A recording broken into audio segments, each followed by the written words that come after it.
So sunk costs. These are defined to be costs that were incurred in the past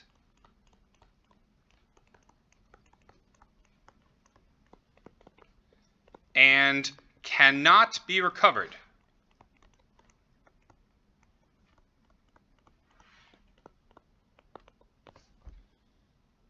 So sometimes firms will have a hard time giving up on a product that's doing poorly because they're like, well, we spent so much money researching and creating and launching the product, right? So it's a natural inclination to try to kind of make good on that bad investment. But you guys have probably heard this expression, before, but you don't want to throw good money after bad.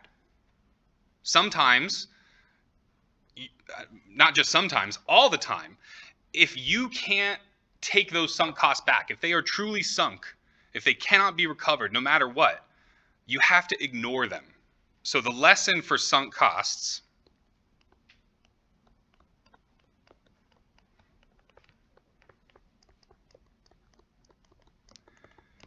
is to ignore past mistakes. Not saying don't learn from them, but ignore them in your decision that you're making right now, and make the decision based on what will happen in the future and things I can actually control.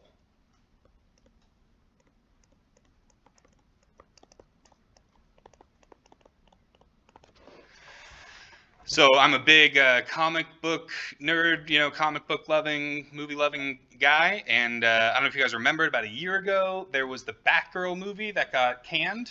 They filmed it all, and then they were in it had finished filming. They had spent millions of dollars on it, and they stopped production of it, and everybody got all upset. And me as an economist, I looked at it and I was like, oh, they did the analysis and they figured out that, yeah, they spent, $500 million or whatever making this movie, but the amount of money it's going to cost them to finish the movie, to actually, finish the editing, do all the promotion, all that other kind of stuff. They did a calculation and they figured out that we are not going to make enough money on the box offices to recoup the money that we are going to spend on it. So the best thing to do right now, instead of just continuing forward with the project for the sake of continuing forward with the project, is to cut the project, because why am I going to continue and finish this thing? It might cost me an extra $500,000 if I know that box office numbers are only going to be $200,000. So sometimes it makes sense to cut your losses.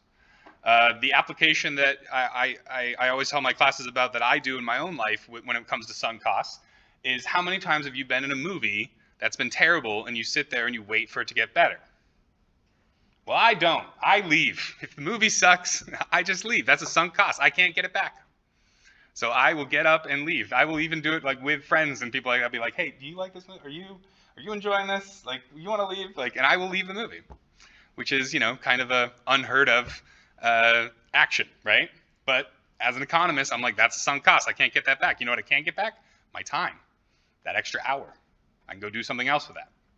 Opportunity costs, right? Questions on sunk costs?